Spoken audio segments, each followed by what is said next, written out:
Thank you very, very much. Let's bring in CNN military analyst, retired Lieutenant General Mark Hurtley.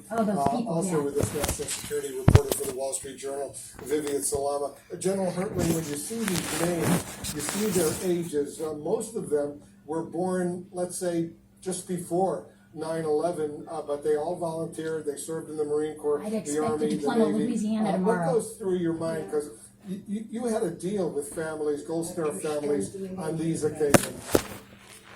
Yeah, well, this is No, Evan, you can't just do that. sharing the stories. I'll reinforce some of the things you already said. Now my A couple more. The two female Marines, Sergeant Johanny Rosario, was part of a female engagement team.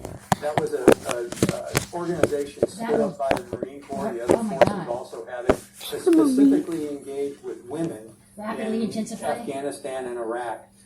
So this is someone who said, hey, I want to do something special. Sergeant Nicole G., who you mentioned a minute ago, was a maintenance specialist. So you say, what the heck is a mechanic doing on the front lines like this? And it's probably because they needed more women, and she volunteered. She went viral on a photograph a couple of days ago holding a baby and holding the hands of an Afghan woman and child as she escorted them to a plane. And then she tweeted out a photograph that just said, I love my job. Army Sergeant, Staff Sergeant Ryan Krause, who was a Special Operations NCO. And I'll add one more that really hit me hard last night was Navy Corpsman Max Soviak. A Navy Corpsman is a medic.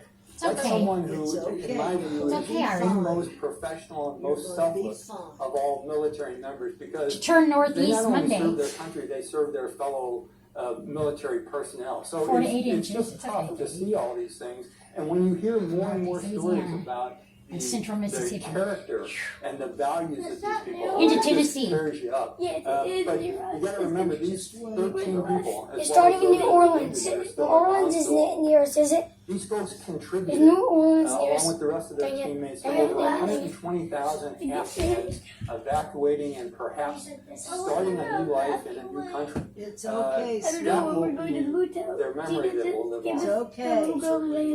Vivian, I may have to interrupt you if the President starts this briefing, this FEMA briefing on Hurricane Ida, but so many of these service members, the 10 men, 2 women, were just barely 20 years old. They were babies when this 20-year-old war began.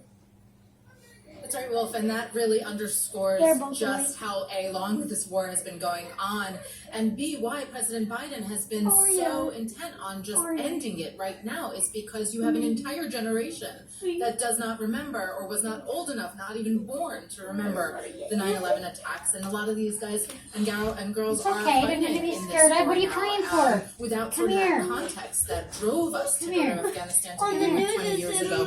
And so it's a really startling thing to see that list that just came out from the Department of Defense with so many people 20 years old, born in the year of the 9/11 attacks, and just went out there to fight this war. The other thing, Wolf, Hold on, Vivian. The President is about to get briefed on the hurricane. Let's watch. Listen. Now let's listen to this. We can, Mr. President. Well, can you hear me? I can hear you clearly. Let me begin by thanking you all, every one of you, for the incredible work you're doing. I opened it. And I want to thank you for joining me on this call today. And I know so many of you have been working flat out nights and weekends for a long time now. Hurricane Ida is coming fast on the heels of a tragic flooding in Tennessee, Tropical Storm Henri, and you've all been part of the COVID-19 response for so many months now. You've been overwhelmed, but you don't show it. You've been incredible. Thank you. You know, Ida's turning into a very, very dangerous storm. I need not tell you. Just got another briefing from the Hurricane Center, and as you know, it's now heading straight for right toward Louisiana. This weekend is the anniversary of Hurricane Katrina, and it's a stark reminder that we have to do everything we can to prepare the people in the region and make sure we're ready to respond.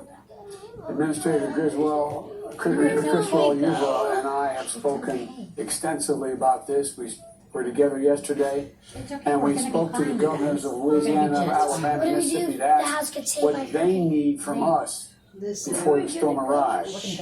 And I've already signed an emergency declaration for Louisiana to make sure we're ready for the surge response capability to deal with whatever comes their way, our way, but it's their way.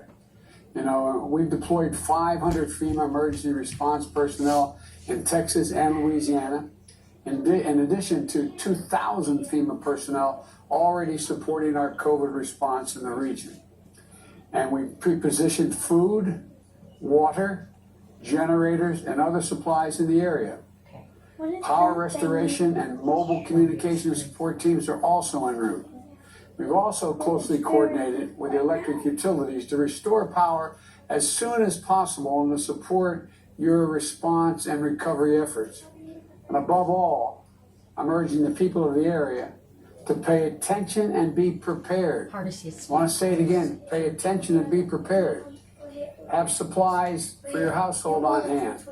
Follow the guidance from local authorities. And if you have to move to shelter, make sure you wear a mask and try to keep some distance because we're still facing a highly contagious Delta variant as well. Administrator Criswell, I'm going to turn this over to you in a moment here to give an update on the latest steps we're taking. And I want you to know what more I need to know everything you think we need to be able to do. If you haven't gotten the authority for it, tell me now. We'll get it done. It's like, most importantly, I just want to say to all of you, thank you, thank you, thank you. Everything you're doing to prepare for this dangerous storm is going to mitigate the impact of potential natural disasters results that are going to be visited on so many people in the region. The work you're doing is vital, and you all know it. So, Administrator Criswell, let's you and I have a conversation. Tell me what you need and what's going on.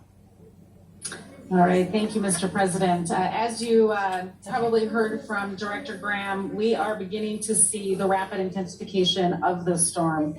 What we're doing here in the NRCC, and when I'd like to welcome you to the NRCC, this is the heartbeat of your federal family that has come together to support the people of Louisiana, Mississippi.